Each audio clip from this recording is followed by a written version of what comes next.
Bismillahirrahmanirrahim. Alhamdulillah alladzi bi ni'matihi tatimmus shalihat.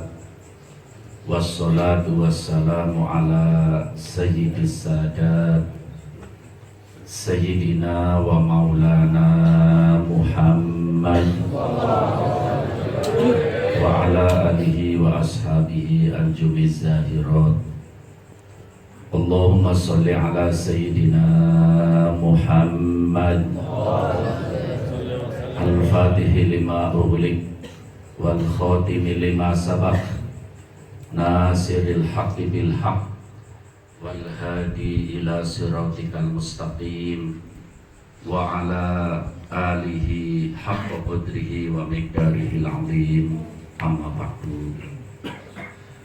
Al-habaib al-muhtaramun, khususnya al-mukarram al-fadil Al-Habib Salim bin Ahmad Al-Haddad, mudah-mudahan beliau dipanjangkan umurnya oleh Allah, sehat walafiat, cita-citanya disukseskan oleh Allah, hidupnya diberkahi oleh Allah, dan kita semua mudah-mudahan tercatat orang-orang yang selamat dunia akhirat.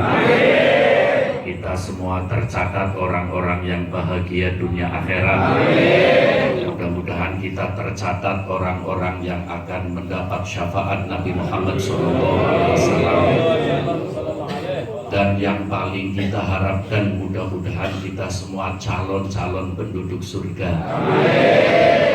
Sengaja saya mengawali pembicaraan dengan doa karena saya yakin doa kita sekarang ini di tempat ini diijabahi oleh Allah SWT.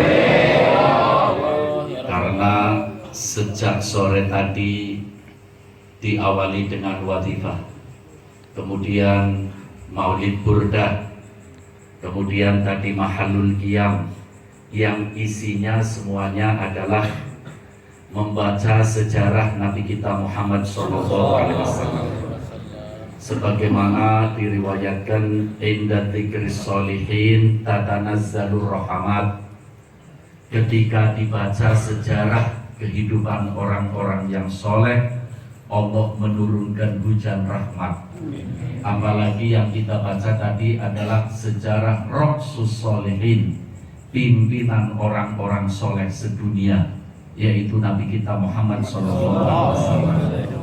Dengan turunnya hujan rahmat, doa kita akan diijabahi oleh Allah Subhanahu wa Ta'ala. Mudah-mudahan kita semua diberi panjang umur, sehat walafiat, iman kita semakin kuat, Islam kita semakin mantap, akidah kita semakin kokoh, rizki kita lancar, halal barokah, cinta dan anak cucu kita menjadi orang-orang yang soleh-soleh.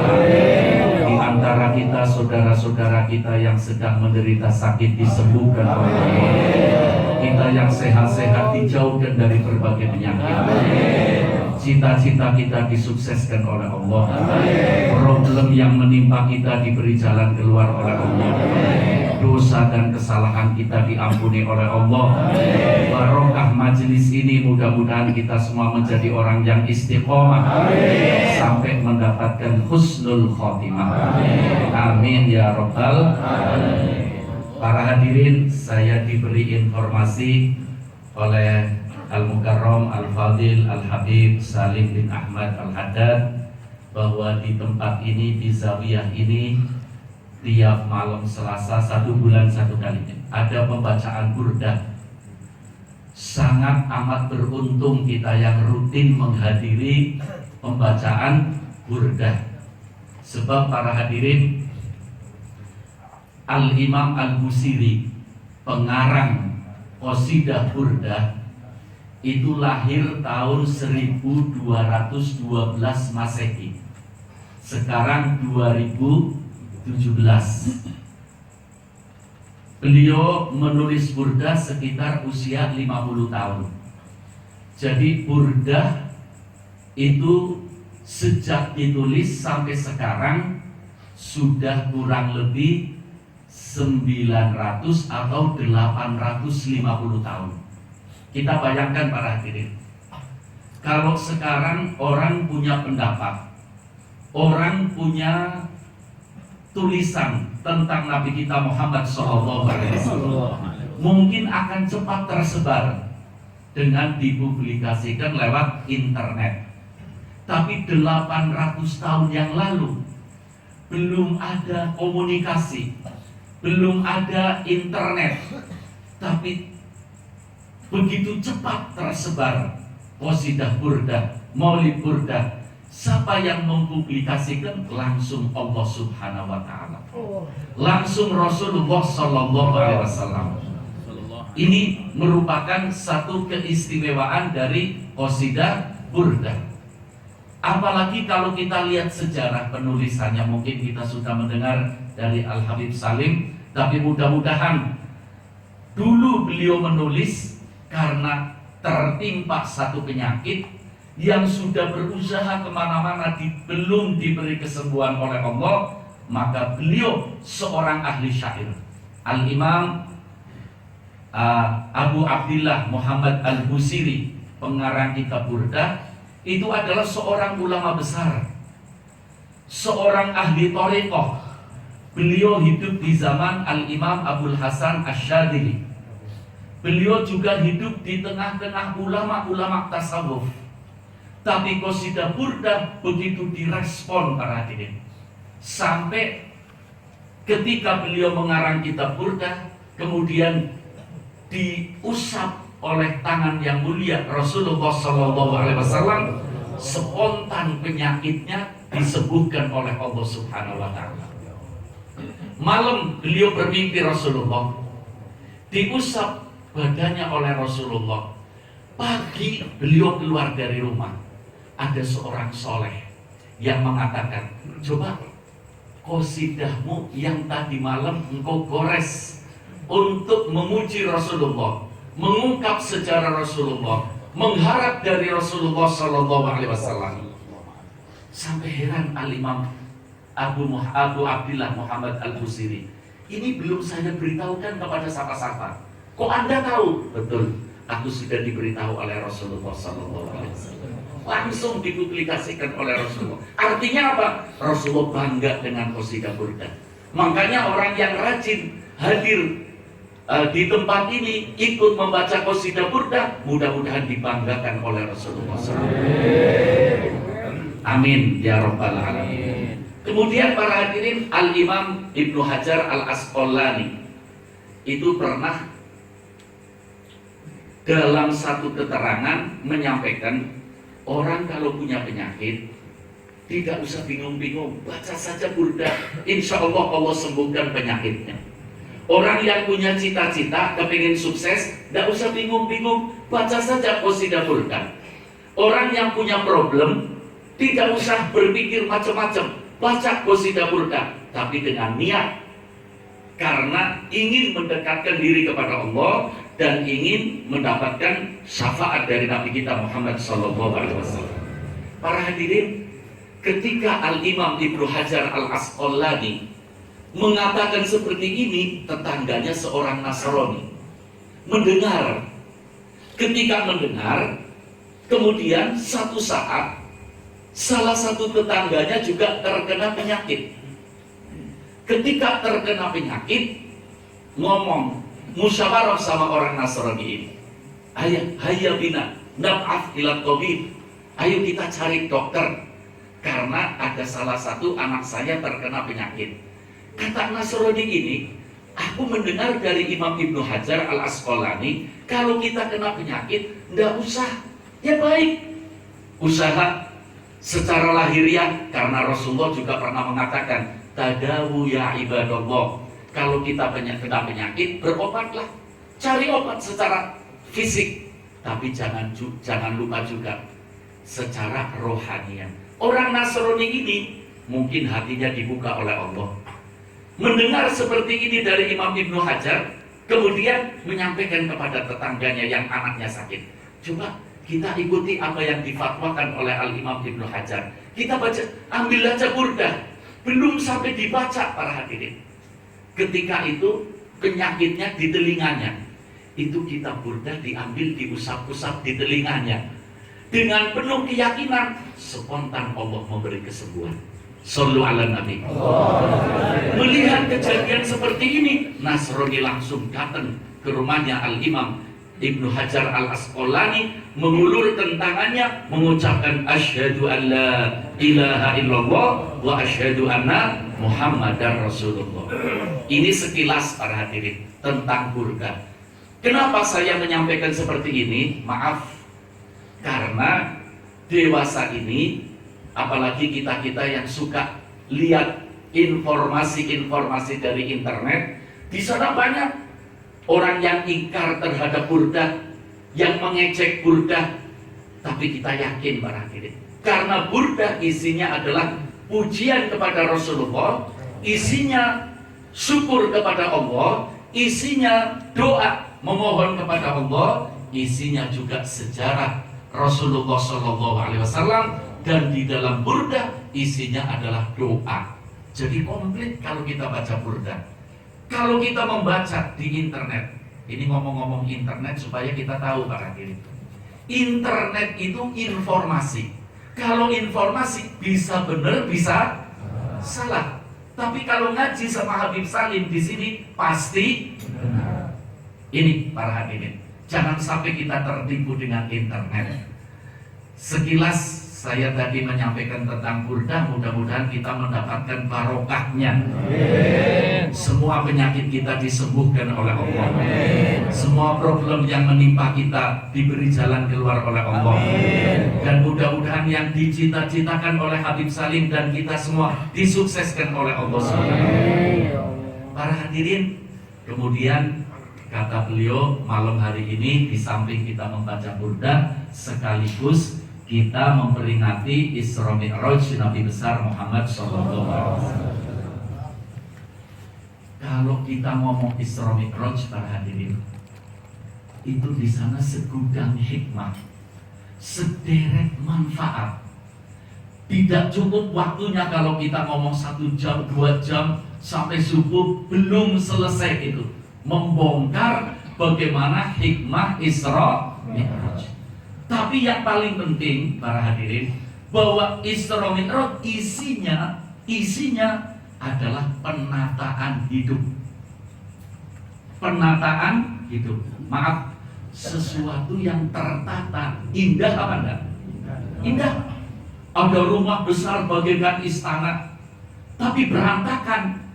Yang melihat akan mengatakan, bagus sih bagus, besar sih besar, tapi ada kata-kata sayang. Sayangnya apa? Berantakan. Ada rumah kecil, mungil, rapi. Orang yang melihat akan mengatakan, begitu indah ini rumah, karena tertata. Iya. Jadi intinya dari peristiwa Isra Mi'raj adalah menata hidup. Karena ini zawiyah para hadirin, mari kita tata kehidupan kita, terutama menata rohani kita dulu.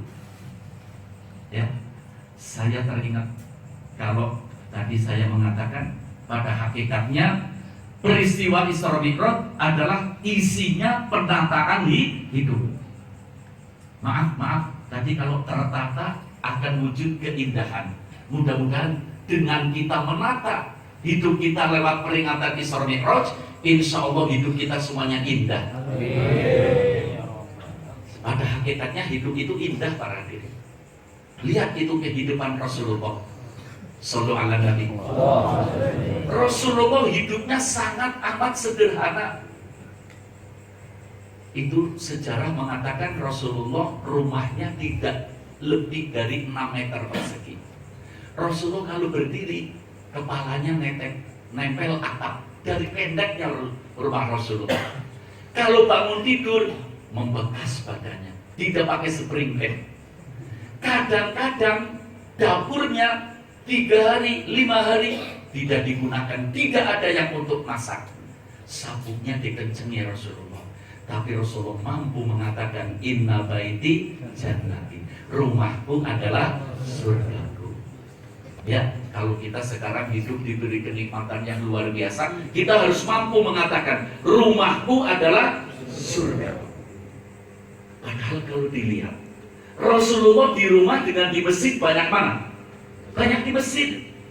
Kenapa Rasulullah tidak mengatakan masjid di jannati, masjidku adalah surgaku, tapi Rasulullah mengatakan rumahku adalah surgaku. Sebab semuanya akan muncul dari rumah. Bapak-bapak akan ke masjid sholat jamaah, akan hadir majelis taklim. Berangkat dari rumah banyak masalah, cekcok dengan keluarga. Kira-kira sholat jamaahnya bisa khusyuk apa enggak? Nggak bisa. Hadir majelis taklim, ya, di rumah habis cekcok, di rumah berantakan, bisa konsentrasi apa enggak di majelis taklim? Nggak bisa. Jadi semuanya akan bisa konsentrasi, semuanya akan khusyuk. Berangkatnya dari mana? Rumah. Inna baiti jannati, rumahku adalah surga. Para hadirin, peristiwa Isra Mi'raj pada hakikatnya Allah akan menunjukkan kepada dunia bahwa Nabi kita Muhammad SAW afdolul anbiya wal mursalin. Akidah kita ahli sunnah wal jamaah wajib menghormati, memuliakan seluruh para nabi dan para rasul. Nabi Adam mulia, Nabi Ibrahim mulia, Nabi Nuh mulia, Nabi Musa mulia, Nabi Isa mulia, tapi paling mulia siapa? Nabi kita Muhammad SAW. Kalau kita mendengar seperti ini, kita harus bangga. Kalau Nabi kita adalah Nabi yang paling mulia, kita umatnya menjadi umat yang paling mulia. Allah cerita para hadirin dalam Al-Quran, ya, tepatnya dalam surat Al-A'raf. Ini yang menunjukkan Nabi kita Muhammad SAW afdolul anbiya wal mursalin. Dalam surat Al-A'raf Allah menceritakan Nabi Musa alaihi salam itu dinamakan oleh Allah Kalimullah, orang yang diajak bicara oleh Allah. Nabi Musa bangga. Kalau bapak-bapak umpamanya saja diajak bicara oleh orang besar, bangga apa enggak?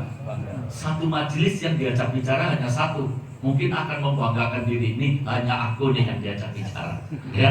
Ini Nabi Musa diajak bicara oleh Allah, begitu bangga Nabi Musa. Tapi Nabi Musa tidak melihat Allah. Nabi Musa hanya mendengar suara Allah. Nabi Musa sendiri menggambarkan ketika mendengar suara Allah, begitu indah hidup ini, begitu lezat, begitu nikmat. Lama-lama Nabi Musa punya pemikiran, kalau mendengar suara Allah saja begitu lezatnya, begitu indahnya, begitu nikmatnya, apalagi kalau sampai bisa melihat Allah. Nabi Musa mengajukan diri kepada Allah, mohon kepada Allah. Permohonan Nabi Musa ingin melihat Allah dikutip oleh Allah dalam Al-Quran. Pelajaran bagi kita. Nabi Musa mengatakan Robbi arini andur ilai dalam surat Al-A'raf. Ya Allah, maaf, ini terjemahan bebas. Ya Allah, Engkau menjelma ya Allah. Aku ingin melihat Engkau ya Allah. Ini Nabi Musa memohon tidak satu kali, dua kali, puluhan kali. Meneteskan air mata Nabi Musa. Ya Allah, aku ingin melihat Engkau ya Allah. Terus Nabi Musa memohon. Tapi apa jawaban Allah? Lantaroni. Musa, sama sekali manusia hidup di dunia tidak bisa melihat Allah. Tidak kuat, tidak mampu. Orang hidup di dunia melihat Allah tidak mampu. Mudah-mudahan kita semua akan melihat Allah nanti di surga.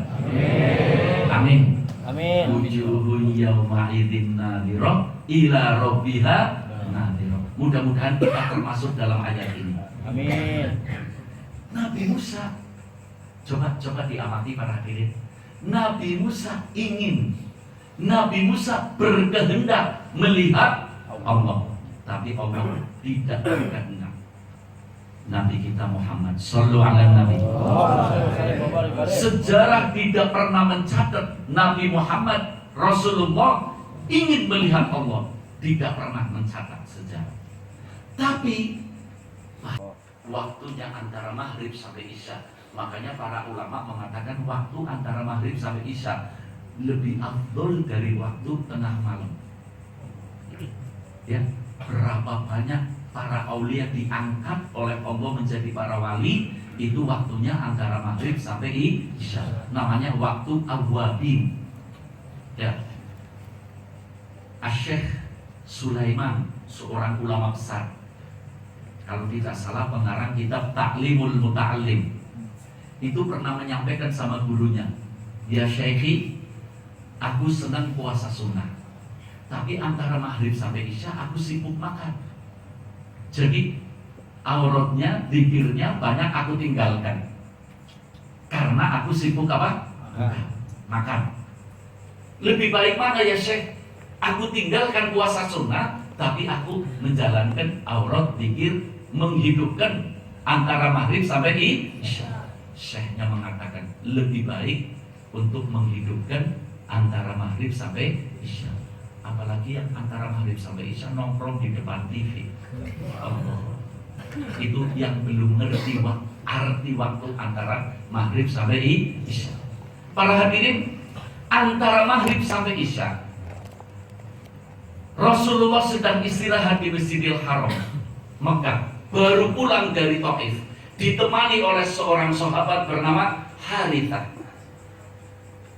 Dijemput oleh malaikat Jibril, dikawal oleh berbagai malaikat, disiapkan kendaraan namanya Buraq. Nabi dibawa ke Masjidil Aqsa. Dari Masjidil Aqsa naik menembus 7 lapis langit sampai Arsy, sampai Sidratil Muntaha, sampai ila ma la ya'rifuhu illallah. Di situ Allah mengatakan dalam surat An-Najm, "Tsumma dana fatadalla." Nabi didekatkan menghadap Allah, dengan mata kepala ini melek, Nabi bukan tidur, langsung melihat Allah. Shallu ala Nabi. Shallu ala Nabi. Ayo kita kembali para hadirin. Kalau Nabi Musa berkehendak, Nabi Musa ingin melihat Allah. Kalau Nabi Muhammad dikehendaki oleh Allah, diinginkan oleh Allah. Inilah yang menjadikan Nabi kita Muhammad Sallallahu Alaihi Wasallam asyraful anbiya wal mursalin. Tidak pernah kita mendengar Isra Mi'raj Nabi Adam, tidak ada. Isra Mi'raj Nabi Ibrahim, tidak ada. Isra Mi'raj Nabi Musa, tidak ada. Isra Mi'raj tunggal, hanya Nabi kita Muhammad Sallallahu Alaihi Wasallam. Sekali lagi para hadirin, Nabi Musa berkehendak, Nabi Musa ingin, tapi Nabi Muhammad dikehendaki, Nabi Muhammad diinginkan. Saya ingin bertanya, berkehendak dengan dikehendaki, mulia mana? Mulia dikehendaki. Kalau dalam bahasa tasawuf, yang berkehendak namanya murid. Kalau yang dikehendaki namanya murad. Namanya apa? Murad. Jadi murid dengan murad, mulia mana? Murad. Mudah-mudahan malam ini kita berubah jadi murad semua. Amin. Amin. Kita jangan jadi murid terus, Pak. Kita harus berubah dari murid menjadi murad. Allah. Kita ngurus hidup kita sendiri, repot apa enggak? Repot. Tapi kalau hidup kita diurus oleh Allah, indah apa enggak? Indah. Berubah. Usaha kita berubah dari murid menjadi murad. Saya yakin kok kita semuanya ingin berubah jadi murid, dari murid menjadi apa? Murad. Itulah Nabi kita Muhammad Sallallahu Alaihi Wasallam. Kira-kira ingin tidak berubah jadi murid menjadi murad? Ingin. Dari murid menjadi murad. Pengen apa enggak? Ingin. Dari peristiwa Isra Mi'raj ada 2 hal penting. Orang kalau melakukan 2 hal penting ini yang dilakukan oleh Rasulullah, insya Allah kita berubah jadi murid menjadi murad. Amin. Amin. Yang pertama, kembali kembali kepada Nabi Musa. Kalau tadi surat Al-A'raf, ini surat Toha. Surat Toha. Dalam surat Toha, Allah perintah Nabi Musa untuk naik bukit Tur Sina. Nabi Musa keluar dari rumah, sampai di bukit Tur Sina baru mengangkat kaki kanan akan melangkah naik bukit Tur Sina. Allah menegur Nabi Musa, ikhlaq na'laika innaka bil wadil muqaddasi tuwa. Hai Musa, lepas sandalmu. Saya ketika merenungi ayat ini, Allah yang maha agung, maha besar, kok ngomong sandal? Quran yang kitab suci, kok di dalam Al-Quran ada sandal? Ada apa di balik sandal? Shallu ala Nabi. Nabi Musa mau naik bukit Tur Sina, sandalnya disuruh apa? Lepas. Ikhlaq na'laik. Lepas wahai Musa, kata Allah, sandalmu. Nabi kita Muhammad sallallahu alaihi wasallam naik buruk menembus 7 lapis langit sampai Arsy, sampai Sidratul Muntaha, sampai ketemu Allah. Sandalnya tidak diperintah dilepas. Shallu ala Nabi. Ada sandal sampai langit, ada sandal sampai Sidratil mulia pandang. Kalau kita ditawari jadi sandalnya Rasulullah, mau sampai langit. Allah, shallu ala Nabi. Ini belum ngomong Rasulullah, baru ngomong sandal ini barangkali. Nabi Musa mau naik bukit Tur Sina, suruh dilepas sandalnya. Rasulullah sampai Arsy, sampai Sidratul Muntaha, sandalnya ikut. Catat kata-kata ikut. Kata-kata ikut. Sandal mulia karena ikut siapa? Karena ikut siapa? Pengen dari murid menjadi murid, kepengen. Syaratnya satu, ikut.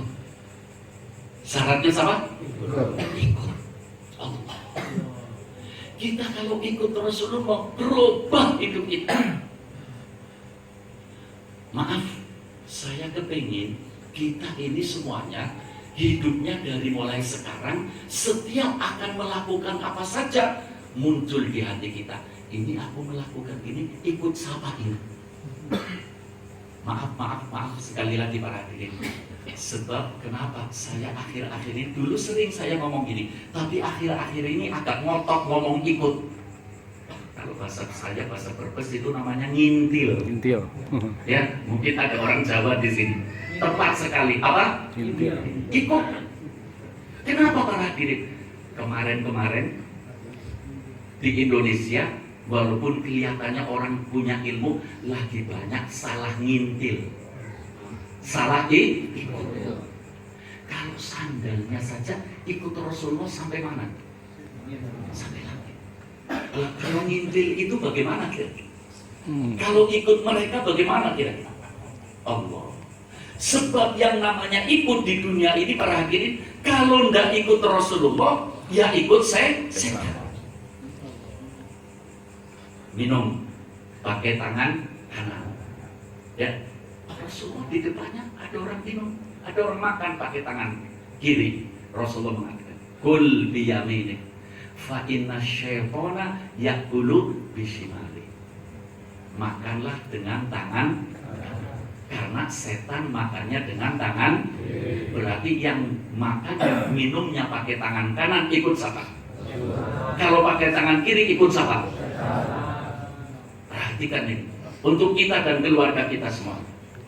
Ini dari masalah yang paling kecil, terus hidup kita supaya ikut Nabi kita Muhammad SAW.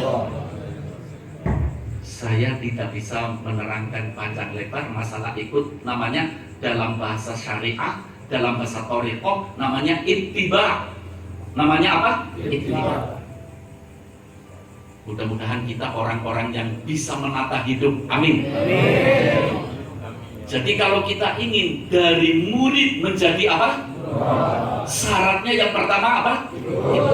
Ittiba. ikut Rasulullah Sallallahu Alaihi Wasallam. Lewat apa? Lewat para habaib, lewat para alim ulama. Maaf, kita dituntun oleh guru kita Syekh Ahmad bin Muhammad supaya apa? Ikut Rasulullah. Dengan apa? Dengan tiap hari istiqomah membaca dzikir. Ini ngomong-ngomong dzikir para hadirin, juga Rasulullah Shallallahu Alaihi Wasallam ketika peristiwa Isra Mi'raj, ini diriwayatkan oleh Al Imam Ad-Dailami.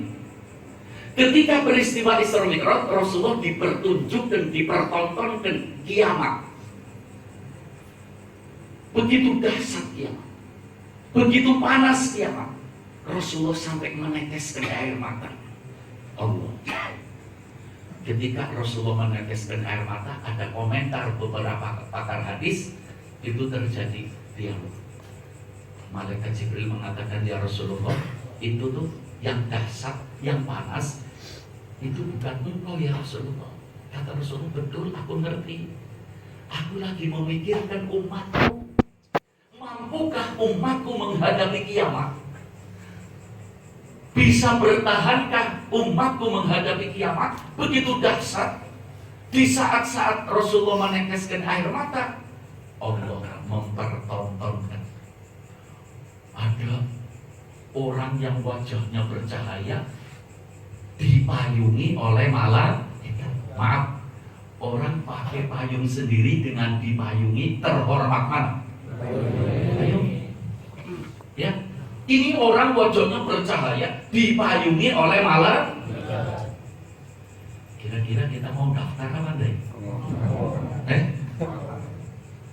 Syaratnya ya satu tadi, ittiba, ikut Rasul, dipayungi oleh malaikat, dikawal oleh malaikat. Rasulullah bertanya, Jibril, ini malaikat siapa yang dipayungi oleh teman-temannya? Kata malaikat Jibril, itu bukan malaikat, itu manusia. Kata Rasulullah, kalau itu manusia, pasti itu nabi atau rasul. Itu nabi siapa? Rasul siapa? Aku belum kenal. Kata malaikat Jibril, itu bukan nabi, bukan rasul. Rasulullah bertanya, man huwa ya Jibril? Siapa itu? Malaikat Jibril mengatakan, ahadun min ummati. Itu adalah salah satu umatmu ya Rasulullah. Allah. Mudah-mudahan termasuk kita. Amin. Rasulullah tidak gila bangga para dia. Oh, ada umatku dari kiamat dipayungi oleh malaikat. Tapi yang terbenak dalam pikiran Rasulullah, kepingin seluruh umatnya dipayungi oleh malaikat. Rasulullah bertanya, Jibril, itu umatku yang di hari yang dahsyat, yang panas, dipayungi oleh malaikat, dikawal oleh malaikat. Itu umatku yang ketika hidup di alam dunia, apa perbuatan? Coba dengarkan jawabannya malaikat Jibril. Malaikat Jibril mengatakan, ya Rasulullah, itu umatmu yang ketika hidup di alam dunia, lisanuhu rabbun min dzikrillah. Lisannya selalu basah, selalu digerakkan dengan zikir kepada Allah. Pagi lazimah, sore lazimah, wadifahnya. Di samping itu zikir ikhtiarinya, tangannya selalu pegang tasbih, digerakkan mulutnya, terutama sholawat. Ini para hadirin. Jadi kalau saya pikir-pikir, ya, kalau kita mengikuti Syekh Ahmad Tijani, menjalankan ajaran Syekh Ahmad Tijani, kita terima kasih sama Syekh Ahmad Tijani. Berarti Syekh Ahmad Tijani mendaftarkan kita supaya kita hari kiamat dipayungi oleh malaikat. Radhiyallahu anhu. Para hadirin, tadi saya mengatakan kalau kita ingin berubah dari murid menjadi murid, ada dua syarat dari peristiwa Isra Mi'raj. Yang pertama apa? Ikut, ittiba, ngintil. Ya. Yang kedua apa? Al-Imam As-Suyuti dalam sanad yang sahih menyebutkan dalam kitab Nikmatul Kubra fi Qissatil Isra, Itu Rasulullah ketika berangkat dari Masjidil Aqsa, berangkat perjalanan menuju langit, itu banyak yang manggil-manggil, mengajak. Makanya ini jadikan pelajaran bagi kita. Kita ini sedang menjalani hidup. Yang ngajak kita banyak apa enggak? Banyak. Setan ngajak, hawa nafsu ngajak. Tapi jangan salah ngikuti ajakan. Kalau ngikuti Habib Salim pasti benar. Apalagi rajin ke zawiyah pasti. Al-Imam As-Suyuti mengatakan Rasulullah berangkat.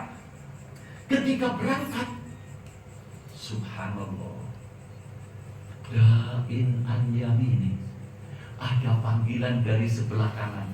Ya Muhammad, ya Muhammad, undur ilayya.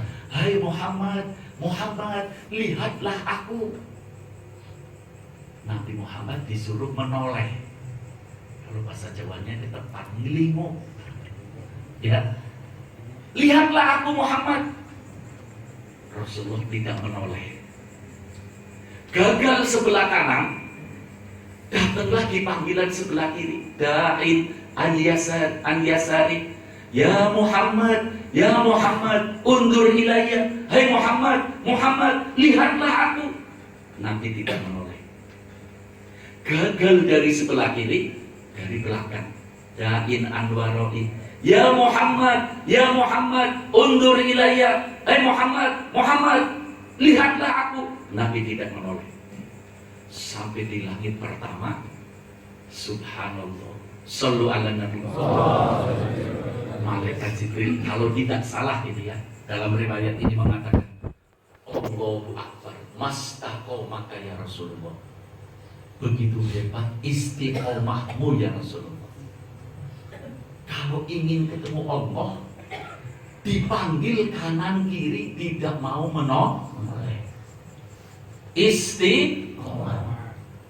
Subhanallah. Makanya kalau kita ingin berubah dari murid menjadi murad, syaratnya yang kedua apa? Istiqomah. Radhiyallahu anhu. Kita terima kasih pada guru kita. Wasiatnya yang cukup pendek. Kun tolibal istiqomah wala takun tolibal karomah. Ini wasiatnya Syekh Ahmad. Jadilah kamu orang-orang yang mencari istiqomah, jangan yang mencari karomah. Cari istiqomah. Ini syarat yang kedua. Kalau kita ittiba, seluruh perbuatan kita diukur dengan ittiba, ngikuti Rasulullah Sallallahu Alaihi Wasallam. Dan seluruh ajaran Syekh Ahmad bin Muhammad At-Tijani radhiyallahu anhu itu adalah ittiba. Kita ini dibimbing untuk mengikuti Rasulullah. Terakhir, maaf saya terlalu panjang ini ya. Saya teringat juga, baru-baru ini saya membaca kitab Bughyatul Mustafid dengan para ikhwan di Brebes. Kalau kita bisa ittiba, kita bisa istiqomah. Dan ini inti ajaran guru kita Syekh Ahmad bin Muhammad yang mengikuti ajaran Rasulullah. Tujuannya apa? Supaya bisa muncul yang namanya ta'alluq. Ta'alluq itu apa? Jadi di hati kita adanya Rasulullah, di hati kita adanya Allah. Adanya apa? Allah. Seluruhnya apa saja yang terjadi, seluruhnya dikembalikan kepada Allah. Dalam hidup kita, langkah-langkah kita kembalikan ittiba kepada Rasul. Apa kata Syekh Ahmad Tijani? Zubdatul a'mal asy-syar'iyyah wartifa'uha hiya ta'alluqul qalbi billah radhiyallahu anhu. Shallallahu alaihi wasallam. Intisari dari perbuatan syariat keseluruhannya, sholat, puasa, zakat, ya, seluruhnya, zikir, ya, itu semuanya adalah untuk adanya ketergantungan hati kepada Allah. Ini kembali pada tadi dari murid menjadi murid. Kalau kita sudah ittiba, kita ada ta'alluq billah, ketergantungan kepada Allah, hidup ini akan tenang dan hidupnya akan diurusi oleh Allah Subhanahu. Maaf, supaya tambah barokah. Amin.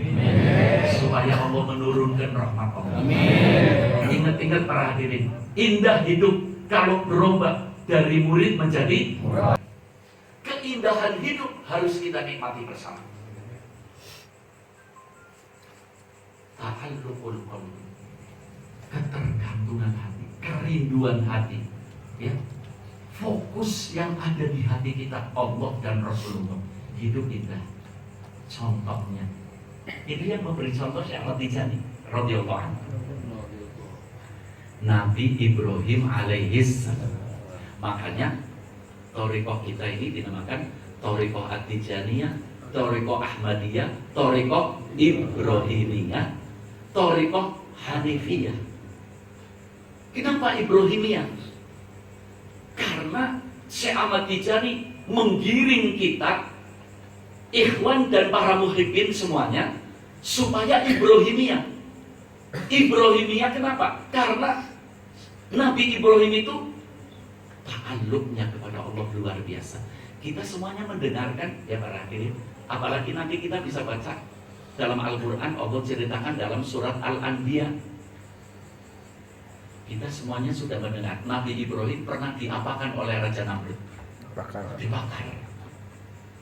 Raja ini kan, Raja Namrud mengumumkan, hai seluruh rakyat Babilonia, negaranya namanya negara Babilonia, kumpulkan kayu bakar. Kira-kira banyaknya seperti apa? Bagaikan gunung itu.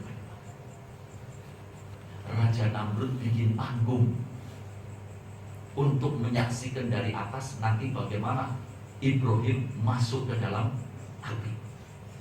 Dibakar itu api menjulang ke atas. Ketika akan melemparkan Nabi Ibrahim, kebingungan. Caranya bagaimana supaya bisa masuk tengah-tengah api? Kebingungan. Muncul orang tua. Orang tua mengatakan, dengarkan nih orang tua yang banyak pengalamannya. Ternyata orang tua ini syaitan. Ngomong apa setan? Bikin alat namanya manjanik. Namanya apa? Manjanik ini seperti tiang ini, pakai besi besar, dua, pakai karet. Nanti Nabi Ibrahim ditaruh di tengah-tengah karet, ditarik oleh ratusan orang. Ketika Nabi Ibrahim ditarik, dilepas Nabi Ibrahim terpelanting ke angkasa. Waktu di angkasa Nabi Ibrahim, Allah Maha Tahu. Allah perintah malaikat Jibril, ya Jibril, adrik Ibrahim. Jibril, cepat atasi Ibrahim, jangan sampai masuk ke dalam api. Malaikat Jibril larinya belum pernah sekencang itu, sampai malaikat Jibril mengatakan, aku selama hidup belum pernah capek seperti ini. Kata malaikat Jibril. Setelah diatasi di atas sana, ya, malaikat Jibril masih menguji Nabi Ibrahim. Terjadi dialog. Nabi Ibrahim mengatakan, malaikat Jibril mengatakan, ya Ibrahim, alaka hajah ilayah. Ibrahim, kamu butuh pertolonganku. Kalau kita kira-kira bagaimana? Lihat bawah api. Ini ada malaikat nawari, butuh pertolonganku. Kita ngomong apa kira-kira? Butuh. Sekarang saja para hadirin baru dipinjemi mobil ambulan sudah terbawa, ya, baru diberi fasilitas. Ya Allah, karena tidak ada ta'alluqul qalbi, tidak ada ittiba. Saya yang hidup di desa, orang desa kerja di Jakarta, mati dipinjemi ambulan sampai di desa. Orang satu desa ngomong, wah ini dermawan ini, terbawa semuanya, ya, walaupun non muslim dibela. Na'udzubillah. Nggak ada ta'alluq, kadzab itu imannya, ya. Dengar para hadirin. Nabi Ibrahim ditawari oleh malaikat Jibril. Alaka haja ilayya. Kamu butuh aku Ibrahim? Apa jawab Nabi Ibrahim? Ya Jibril, amma ilaika fala. Kepadamu Jibril, aku tidak butuh. Kamu sama aku sama kok. Sallu ala Nabi. Lihat ke bawah api. Mungkin Nabi Ibrahim sudah mencium asapnya. Ditawari, ditolak. Enggak, kalau kamu sama aku sama. Kata Jibril, ngomong, idan fas'alillah. Kalau gitu, cepat engkau minta sama Allah. Apa kata Nabi? Aku tidak usah minta. Allah tahu keadaanku. Allah a'lamu bihali. Allah tahu, sebab Allah sudah di hatinya, tidak usah minta lagi. Nabi Ibrahim tidak minta, tapi di angkasa bawahnya api, Nabi Ibrahim mengucapkan hasbunallah wa ni'mal wakil. Pertama kali meluncur kata-kata ini dari Nabi Ibrahim di angkasa, bawahnya ada apa? Api. Hasbunallah wa ni'mal wakil. Ketika meluncur kata-kata hasbunallah wa ni'mal wakil, spontan Allah mengatakan, bicara sama api, ya naru kuni bardan wasalaman ala Ibrahim. Hai api, jadikan kamu dingin dan membawa selamat pada Ibrahim. Nabi Ibrahim masuk ke dalam api. Terbakar apa enggak? Panas apa dingin? Malah kalau kata mufassirin, kalau Allah tidak mengatakan wasalaman dan membawa selamat, Nabi Ibrahim mati di dalam api kedinginan, bukan kepanasan. Tapi Allah mengatakan bardan wassalaman, dingin dan membawa selamat. Raja Namrud di panggung lihat, loh, kok tidak terbakar? Pingsan itu Raja Namrud. Dibakar kok malah jalan-jalan. Nabi Ibrahim jalan-jalan kayak di objek wisata. Subhanallah. Karena ada apa? Ta'alluq. Sebetulnya kita menghadapi hidup kalau ada ta'alluq, enak banget, diatur oleh Allah. Nabi Ibrahim tidak perlu membuat tim sukses, tidak perlu membuat banser, tidak perlu. Langsung bansernya Allah, malaikat, ya naru kuni bardan wasalam. Jadilah dingin, jalan-jalan. Ini saya namai tantangan jadi tontonan. Tantangan jadi hidup penuh tantangan. Indonesia punya pepatah, gelombang kehidupan lebih ganas daripada gelombang lautan. Tapi seganas apapun gelombang kehidupan akan menjadi tontonan yang indah apabila ada ta'alluqul lewat tijaniyah ini Pak.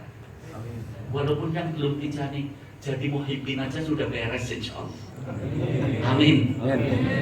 Ya, saya itu diajari burdah oleh guru saya, almarhum al-maghfurlah Sayyid Muhammad Alawi Al-Maliki rahimahullah rahmatullah. Sampai sekarang saya burdah terus. Pengen apa? Ada ndak enak badannya, burdah. Itu guru saya para hadirin. Kalau ndak enak badannya, ambil beberapa tempat, diisi air zam-zam, semua muridnya suruh baca burdah. Nanti semuanya suruh nyebut. Habis itu masuk ke dalam dengan pakaiannya disiram untuk mandi. Mandinya di atas, airnya jatuh lewat tangga. Kita murid-muridnya ikut, ya, biar kena itu air dari bekas mandinya guru kita. Allah, ini luar biasa. Kembali kepada Nabi Ibrahim alaihissalam. Ya, ada riwayat Nabi Ibrahim 2 minggu di dalam api. Setelah apinya padam keluar,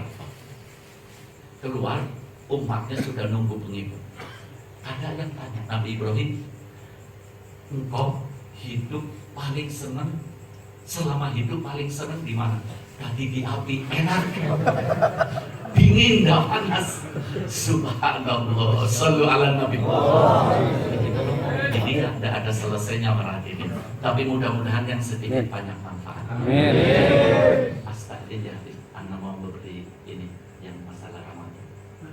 Begini para hadirin,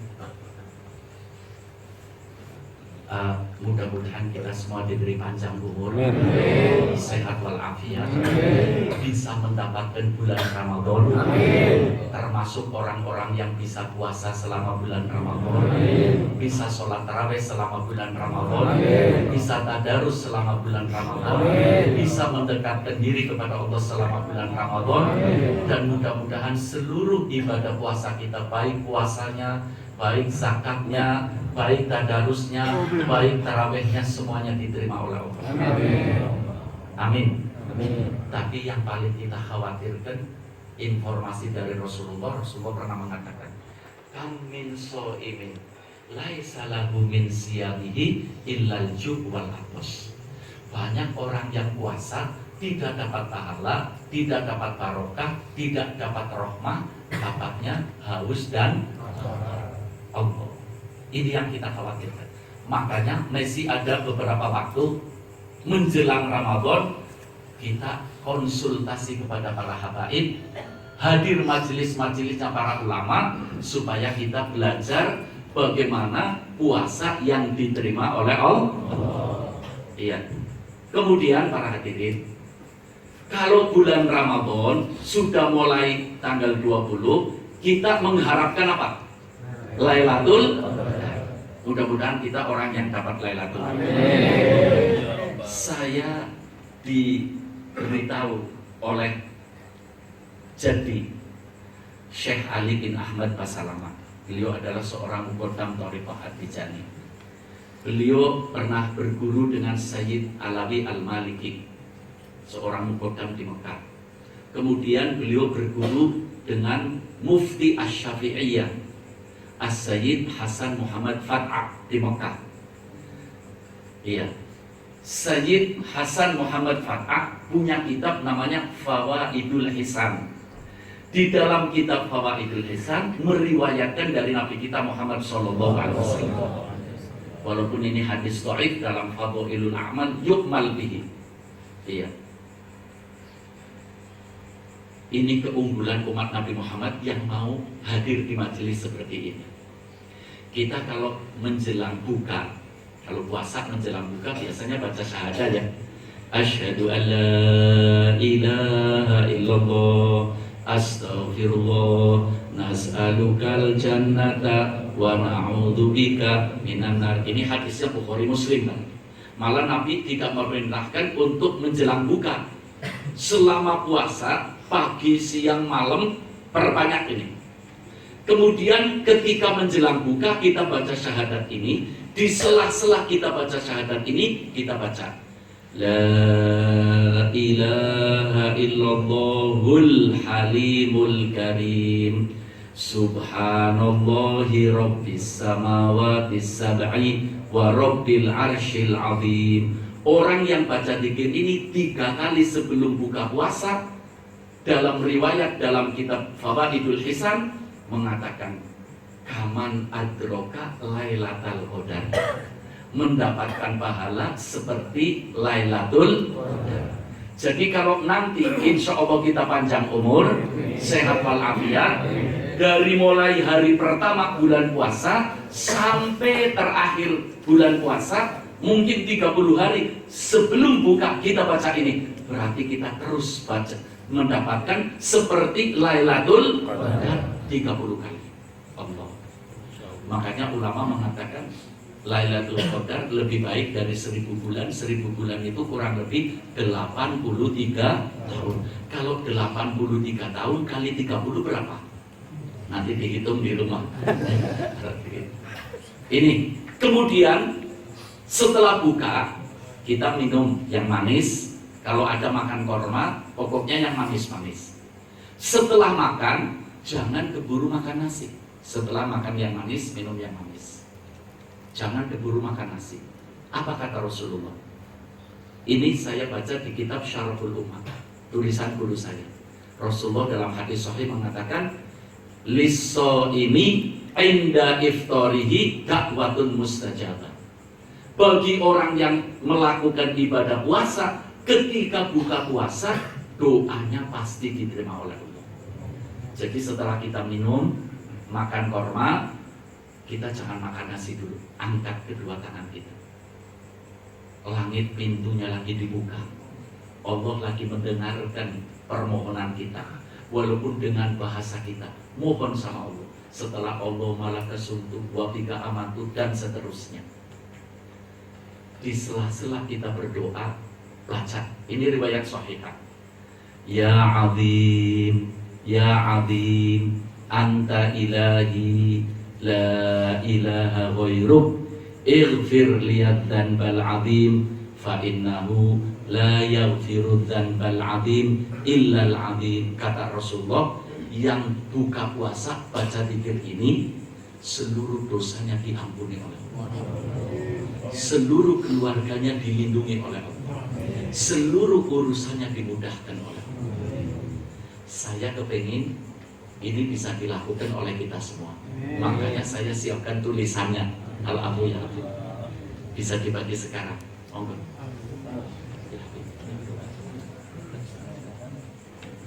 Bantu. Saya minta yang doa nanti para habaib ya dibagi ya, yang cepat yang bagi. Ada yang turun ke bawah, bagi di bawah ya. Nanti sambil berdoa sambil bagi ya. Untuk saya hasbunallah wa ni'mal wakil, ni'mal maula wa ni'man nasir, nasrun minallah wa fathun qarib. Assalamualaikum warahmatullahi wabarakatuh.